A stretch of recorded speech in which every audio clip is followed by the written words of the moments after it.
नमस्कार दोस्तों, आप सभी का स्वागत है आज के इस वीडियो में। तो चलिए जानते हैं मध्य प्रदेश के सभी 55 जिलों के छोटी बड़ी खबरों को केवल 20 मिनट में। लेकिन उससे पहले आप यह वीडियो किस जिले, गांव, शहर या मोहल्ले से देख रहे हैं, हमें कमेंट करके जरूर बताएं, ताकि हम आपके गांव, शहर, मोहल्ले की खबर आप तक सबसे पहले पहुंचा सकें। अगर खबरें आपको पसंद आए तो हमारे वीडियो को लाइक करके चैनल को सब्सक्राइब जरूर करें। लाडली बहना योजना मध्य प्रदेश सरकार द्वारा शुरू की गई एक कल्याणकारी योजना है। इसका उद्देश्य महिलाओं को आर्थिक सहायता देना और उन्हें आत्मनिर्भर बनाना है। इस योजना के तहत पात्र महिलाओं को हर महीने आर्थिक राशि दी जाती है, जिससे उनका जीवन स्तर बेहतर हो सके। स्मार्ट मीटर लगवा चुके उपभोक्ताओं को व्यस्त घंटों को छोड़कर दिन में जलाई जा रही बिजली के खर्च पर छूट मिल रही है। स्मार्ट मीटर लगवाने के लिए लोगों के बीच जारी शंका और हिचक के बीच बिजली कंपनी ने यह घोषणा की है। मध्य प्रदेश कांग्रेस को फिर एक बार झटका लगा। आर्थिक भ्रष्टाचार के 25 साल पुराने मामले में 3 साल की सजा पाने वाले दतिया विधानसभा से पूर्व विधायक राजेंद्र भारती को हाईकोर्ट से राहत नहीं मिली।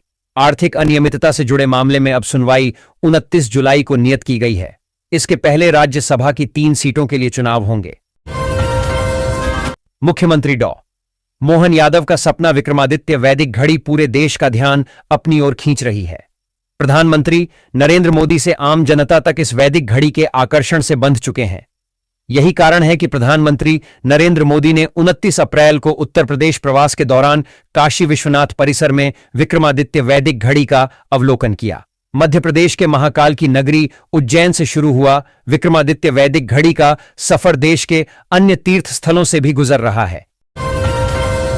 एमपी के वरिष्ठ कांग्रेसी पूर्व मुख्यमंत्री दिग्विजय सिंह एमपी के किसानों के मुद्दों पर फिर मुखर हुए हैं। उन्होंने कहा है कि प्रदेश के बासमती चावल उत्पादक किसानों की कमाई पर दूसरे राज्य डाका डाल रहे हैं।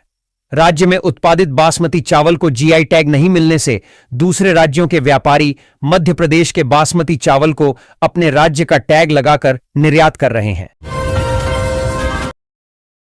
5 राज्यों के चुनाव बुधवार को खत्म हो गए हैं, जिसके परिणाम 4 मई को आएंगे। उससे पहले मध्य प्रदेश के इंदौर का सट्टा बाजार गुलजार हो गया है। सबसे ज्यादा रुचि पश्चिम बंगाल को चुनाव परिणाम को लेकर है। इंदौर से प्रकाशित पत्रिका के न्यूज टुडे अखबार के मुताबिक सटोरिये भाजपा को 145 से 161 सीट दे रहे हैं। उनका आंकलन है कि ममता दीदी को 125 से 141 सीटें आएंगी। वहीं असम में भाजपा की एक तरफा सरकार बताई जा रही है। स्वतंत्रता संग्राम के नायक रहे राजा हृदय शाह का व्यक्तित्व और कृतित्व पुस्तकों में पढ़ाया जाएगा। उनके संघर्ष पर शोध होगा। इसके साथ ही उनके जन्मस्थल हीरापुर नरसिंहपुर जिला को तीर्थ के रूप में विकसित किया जाएगा। यह घोषणा मुख्यमंत्री डॉ मोहन यादव ने भोपाल के जंबूरी मैदान में राजा हृदय शाह के 168वें बलिदान दिवस पर लोधी समाज द्वारा आयोजित शौर्य यात्रा में कही। मुख्यमंत्री ने कहा कि हम अपने क्रांतिकारी को स्मरण नहीं करेंगे तो यह जीवन धिक्कार है। बिलखिरिया थाना क्षेत्र स्थित रायसेन रोड पर मंगलवार रात उस समय हंगामेदार स्थिति निर्मित हो गई, जब हिंदू संगठनों के कार्यकर्ताओं ने कथित तौर पर असलम चमड़े से जुड़े ट्रकों को रोककर प्रदर्शन शुरू कर दिया। कार्यकर्ताओं ने आरोप लगाया कि इन ट्रकों में स्लॉटर हाउस के वेस्ट मटेरियल से बना दाना ले जाया जा रहा था, जिसमें गोवंश के अंश होने की आशंका है। प्रदेश के शासकीय अस्पतालों में नर्सिंग ऑफिसर और ट्यूटर के 2317 पदों पर भर्ती होगी। उप मुख्यमंत्री राजेंद्र शुक्ल ने मंगलवार को मंत्रालय में समीक्षा के बैठक के दौरान विभाग के अधिकारियों से भर्ती का प्रस्ताव शीघ्र कर्मचारी चयन मंडल को भेजने के लिए कहा है। गजरा राजा मेडिकल कॉलेज में अनुशासन की धज्जियां उड़ाते हुए एमबीबीएस के छात्रों के बीच जमकर मारपीट हुई। एक छात्रा पर की गई अभद्र टिप्पणी का विरोध करना एक छात्र को इतना भारी पड़ गया कि सहपाठियों ने उस पर लोहे की रॉड से हमला कर दिया। डीन ने इस मामले में 5 छात्रों को निलंबित कर दिया है। शहर के बहुप्रतीक्षित रेलवे स्टेशन पुनर्विकास प्रोजेक्ट को लेकर एक बार फिर नई समय सीमा तय की गई है। केंद्रीय मंत्री ज्योतिरादित्य सिंधिया ने मंगलवार को निरीक्षण के दौरान अधिकारियों को निर्देश दिए कि स्टेशन के प्रमुख हिस्सों का काम जुलाई 2026 तक पूरा कर लिया जाए, जबकि संपूर्ण प्रोजेक्ट को अक्टूबर-नवंबर तक पूरा करने का लक्ष्य रखा गया है। इससे पहले भी सितंबर 2025 में निरीक्षण के दौरान अलग समय सीमा तय की गई थी, लेकिन काम में देरी के चलते अब नई डेडलाइन दी गई है। सूर और मूंग की सरकारी खरीदी इस बार सुस्त रफ्तार से चल रही है।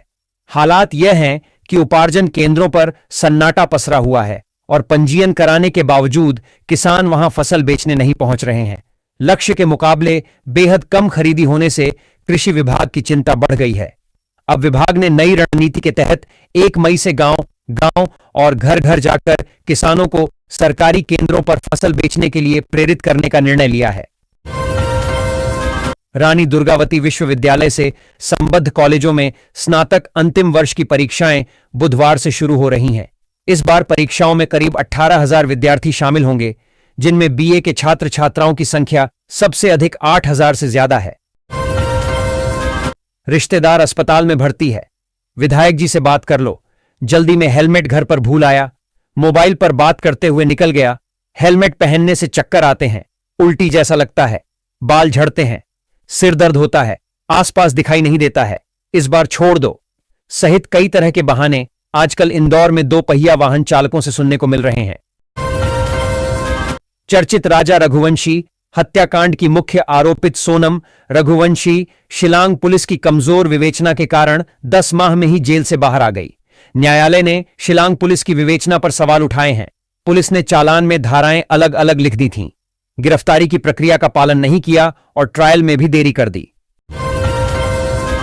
राज्यसभा सांसद और मध्य प्रदेश के पूर्व सीएम दिग्विजय सिंह इन दिनों सीहोर प्रवास हैं। यहां उन्होंने आम आदमी पार्टी का दामन छोड़कर भाजपा में शामिल होने वाले राघव चड्ढा समेत 7 सांसदों पर जमकर तीखा निशाना साधा है। उन्होंने विशेष रूप से आम आदमी पार्टी छोड़कर भाजपा में शामिल होने वाले सांसदों को लेकर कड़ी टिप्पणी की है। इन दिनों मध्य प्रदेश में मौसम के 2 रंग देखने को मिल रहे हैं।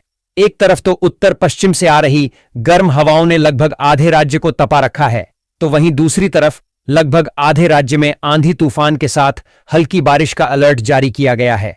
बीते 24 घंटों के दौरान सूबे के छतरपुर जिले के खजुराहो का अधिकतम तापमान 44.8 डिग्री सेल्सियस रिकॉर्ड हुआ, जो प्रदेश में सबसे अधिक रहा।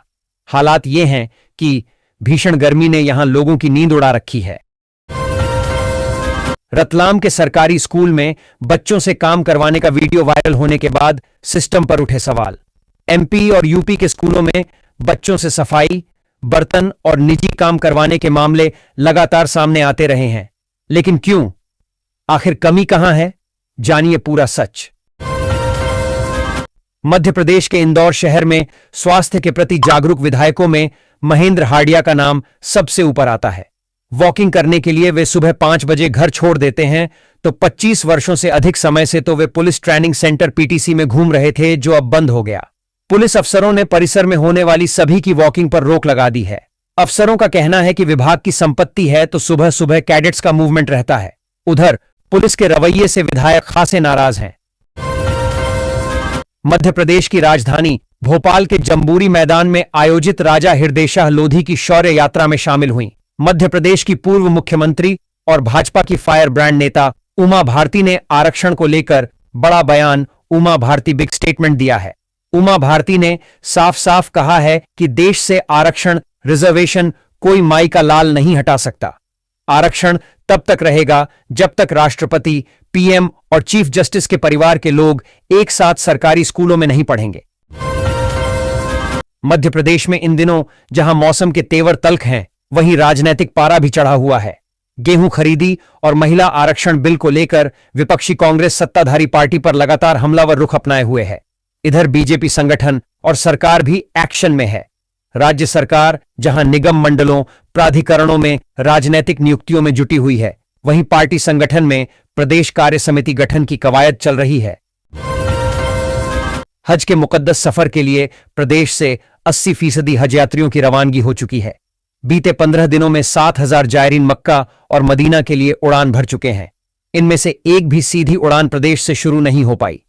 वर्तमान में देश के 5 अलग अलग एयरपोर्ट से यात्रियों ने अपने सफर की शुरुआत की है, जबकि अब भी 1,500 यात्रियों की रवानगी बाकी है। मध्य प्रदेश सरकार के कैबिनेट मंत्री कैलाश विजयवर्गीय की विधानसभा में भाजपा फिसड्डी साबित हो रही है। आजीवन सहयोग निधि की राशि जमा करने वाले क्षेत्र की जब फहरिस्त तैयार हुई तो सबसे कम आंकड़ा इंदौर 1 का सामने आया। मजेदार बात यह है कि प्रदेश संगठन ने अब हिसाब मांग लिया है और निर्देश भी दिए हैं कि कौन सी विधानसभा से कितना संग्रह हुआ है उसकी भी जानकारी दी जाए। एमपी में गेहूं की समर्थन मूल्य पर खरीदी जारी है। किसानों को उनकी उपज का भुगतान भी किया जा रहा है। अब तक सरकार गेहूं किसानों के बैंक खातों में 2,548 करोड़ रुपए डाल चुकी है। प्रदेश के जनसंपर्क विभाग ने ट्वीट कर यह खुशखबरी दी। विभाग की आधिकारिक सूचना के मुताबिक अब तक प्रदेश में कुल 4,88,270 किसानों से गेहूं का उपार्जन किया जा चुका है। धार भोजशाला के धार्मिक स्वरूप को निर्धारित करने के लिए मध्य प्रदेश हाईकोर्ट में चल रही याचिकाओं में मंगलवार को सुनवाई जारी रही। इंटरविनर काजी जकुल्ला की ओर से वरिष्ठ अधिवक्ता शोभा मेनन ने तर्क रखे। जबलपुर स्मार्ट सिटी में कार्यरत एक महिला अधिकारी ने सीईओ अरविंद शाह आईएएस पर कार्य के दौरान अभद्रता करने के गंभीर आरोप लगाए हैं। सोमवार को महिला ने एक शपथ पत्र देकर मुख्यमंत्री डॉ मोहन यादव से मामले की शिकायत कर आईएएस के खिलाफ कड़ी कार्रवाई की मांग की है। मुख्यमंत्री डॉ मोहन यादव ने उद्यानिकी फसलों को बढ़ावा देने पर बल देते हुए इन्हें छोटी जगह से बड़ी कमाई करने का प्रभावी माध्यम बताया। उन्होंने कहा कि प्रदेश के अधिकाधिक किसानों को इससे जोड़ा जाना चाहिए। किसानों की वास्तविक आय बढ़ाने के लिए उनको सीजनल और उद्यानिकी फसलों के उत्पादन के लिए प्राकृतिक खाद का उपयोग कर जैविक खेती से जुड़ने के लिए प्रेरित करना बहुत आवश्यक है। यह बात मुख्यमंत्री डॉ मोहन यादव ने बुधवार को मंत्रालय में उद्यानिकी एवं खाद्य प्रसंस्करण विभाग की योजनाओं और गतिविधियों की समीक्षा के दौरान कही। जिले में सिलेंडरों की किल्लत के बीच एजेंसी संचालकों ने घरेलू, छोटू व व्यावसायिक सिलेंडर की जमकर कालाबाजारी की है, जिसका खुलासा खाद्य विभाग टीम ने पिछले दिनों छापामार कार्रवाई के दौरान किया है। मध्य प्रदेश में जब भी सिविल सेवा परीक्षा की तैयारी की बात होती है तो इंदौर का नाम सबसे पहले जेहन में आता है। अब तक इंदौर को एमपीपीएससी की तैयारी का गढ़ माना जाता था, लेकिन पिछले कुछ सालों में इंदौर में संघ लोक सेवा आयोग यूपीएससी की तैयारी के लिए भी पसंद किया जा रहा है। इसका एक बड़ा कारण है संसाधनों की उपलब्धता को माना जा रहा है। मध्य प्रदेश की राजधानी भोपाल में ऐतिहासिक धरोहरों के संरक्षण के दौरान एक ऐसी दुर्लभ उपलब्धि हाथ लगी है जो 1857 के प्रथम स्वतंत्रता संग्राम के इतिहास को नया आयाम दे सकती है। केंद्र सरकार के ज्ञान भारत मिशन के तहत पुराने रिकॉर्ड्स के डिजिटलीकरण के दौरान आर्काइव के ढेर से महान क्रांतिकारी तात्या टोपे द्वारा हस्ताक्षरित 169 साल पुराना पत्र बरामद हुआ है। कभी देश के सर्वश्रेष्ठ एयरपोर्ट में शुमार रहने वाला इंदौर एयरपोर्ट अब यात्री सुविधाओं में फिसड्डी साबित हो रहा है। हाल ही में जारी वर्ष 2026 की पहली तिमाही जनवरी से मार्च में 13वें पायदान पर पहुंच गया। वर्ष 2025 की आखिरी तिमाही अक्टूबर से दिसंबर में इंदौर एयरपोर्ट 6वें पायदान रहा था। 3 मई को होने वाली नीट यूजी परीक्षा के दौरान जिला प्रशासन परीक्षार्थियों को बसों की सुविधा उपलब्ध कराएगा। बस स्टैंड और रेलवे स्टेशन से ये बसें सभी 57 केंद्रों तक जाएंगी। इसके लिए 4 रूट बनाए गए हैं। बसें सांवेर, आईआईटी सिमरोल, आईआईएम व महू तक भी जाएगी। परीक्षा संपन्न होने के बाद बसें वापस विद्यार्थियों को लेकर भी आएंगी। जनगणना 2027 को लेकर इंदौर जिले में तैयारियां पूरी हो चुकी हैं। पहले चरण में 1 मई से मकानों की गणना का कार्य प्रारंभ होगा। ऑनलाइन होने वाली गणना के लिए 6,000 प्रगणक और 1,200 से अधिक सुपरवाइजर को प्रशिक्षण दिया गया है। मकानों की गणना के लिए जिले में 5,931 ब्लॉक बनाए गए हैं। वहीं इंदौर जिले को 41 क्षेत्रों में बांटा गया है। स्कूली शिक्षा विभाग के इंदौर विकासखंड ब्लॉक शिक्षा अधिकारी बीईओ कार्यालय में हुए गबन में शामिल भ्रष्टाचारियों के खिलाफ एफआईआर दर्ज की जाएगी।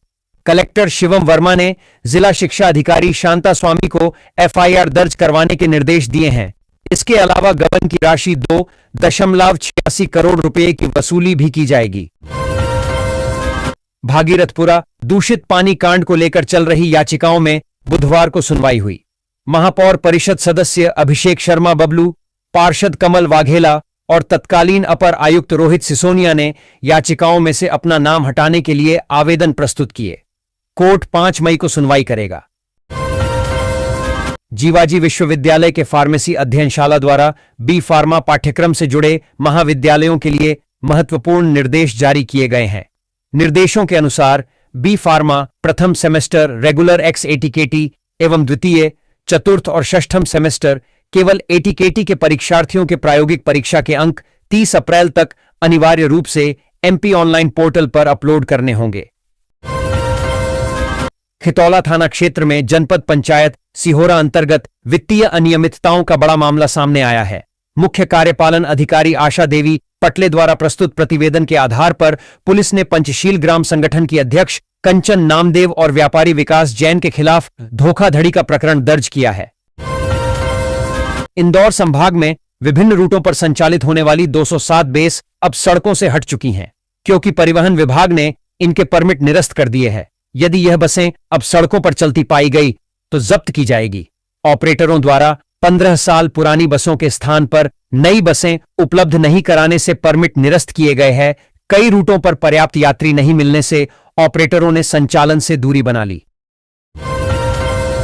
मप्र हाईकोर्ट की इंदौर खंडपीठ ने 9 वर्षीय बच्ची को पिता के साथ कनाडा वापस भेजने से इनकार करते हुए उसकी कस्टडी मां को सौंप दी।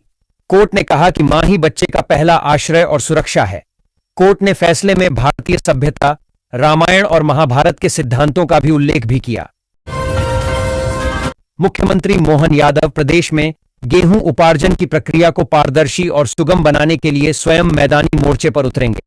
आने वाले दिनों में मुख्यमंत्री विभिन्न उपार्जन केंद्रों का आकस्मिक निरीक्षण करेंगे और वहां उपस्थित किसानों से सीधा संवाद कर व्यवस्थाओं का फीडबैक लेंगे। मुख्यमंत्री का मुख्य उद्देश्य यह सुनिश्चित करना है कि शासन द्वारा निर्देशित सभी सुविधाएं किसानों को जमीनी स्तर पर मिल रही हैं या नहीं। मध्य प्रदेश में आज लाखों पेंशनरों को सीएम ने बड़ी सौगात दी। मुख्यमंत्री डॉ मोहन यादव ने समग्र पेंशन योजना के तहत 33,45,231 हितग्राहियों के बैंक खातों में 200 करोड़ 71 लाख रुपए की पेंशन सिंगल क्लिक के माध्यम से ट्रांसफर की। इस दौरान उन्होंने हितग्राहियों को वर्चुअली संबोधित भी किया। उन्होंने कहा कि राज्य सरकार द्वारा समाज के सभी निर्धन, निराश्रित, वृद्धजनों, कल्याणी, परित्यक्ता, अविवाहिता एवं दिव्यांगजनों के कल्याण एवं आर्थिक सहायता के लिए विभिन्न प्रकार की पेंशन योजनाएं संचालित की जा रही हैं। जिले में सहकारिता की शिकायतों को लेकर विभाग गंभीर नहीं है। यही कारण है कि अब भी मुख्यमंत्री हेल्पलाइन पर 285 शिकायतें लंबित बनी हुई हैं। सहकारिता संस्थाओं की गड़बड़ियों से परेशान होकर लेकर विभाग के कार्यालय में न्याय की गुहार लगाते हैं, लेकिन सुनवाई नहीं होने से वह कार्यालयों के चक्कर लगाते रहते हैं। इतना ही नहीं, आखिर वह न्याय की उम्मीद से कलेक्टर के पास भी पहुंच रहे हैं। राजधानी में मेट्रो के दूसरे फेज यानी ब्लू लाइन भदभदा से रत्नागिरी तिराहा का काम अब एक बेहद महत्वपूर्ण चरण में पहुंच गया है। रत्नागिरी से जेके रोड के बीच मेट्रो के पिलर लगभग बनकर तैयार हैं और अब इन पर गर्डर रखने की तैयारी शुरू कर दी गई है।